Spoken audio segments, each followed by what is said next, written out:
Plano namang maghain ng kaso laban sa Bulacan State University o BSU ng pamilya ni Sean Rodney Alejo, isa sa mga nasawi sa pagkalunod sa field trip ng mga estudyante sa San Miguel, Bulacan. Sa gitna ng kanilang pagluluksa, humuhugot daw sila ng lakas ng loob sa kabayanihan ni Rodney na tumulong sa kanyang mga kaklaseng na trap sa gitna ng ilog. Balitang hatid ni Von Aquino. Paghihinagpis at galit ang nararamdaman ngayon ng ama ni Sean Rodney Alejo dahil sa pagkalunod ng kanyang anak sa kanilang field trip sa San Miguel, Bulacan noong Martes. Kwento ng kanyang ama, hanggang ngayon daw, walang nakikipag-usap sa kanilang kinatawan ng Bulacan State University ukol sa nangyaring aksidente. Actually, wala pong mula sa BSU, walang tumawag sa akin, walang nag-notify sa akin na may nangyari na.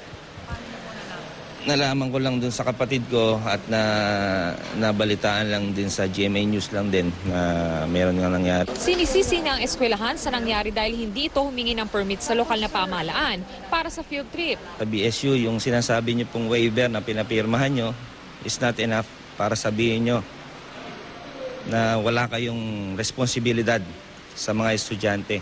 Iaayos ko lang po yung pagkalibing ng aking anak at maalamin natin yung mga proseso kung paano tayo makakapagsampa ng kaso.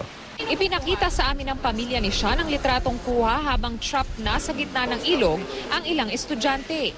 Mapapansin sa litrato na nagkukumpulan ng ilang estudyante sa gitna ng ilog. Ang litrato raw ay in-upload sa Facebook page ng BSU. Makikita niyo po doon kung paano niya po iniligtas yung kanyang mga classmate.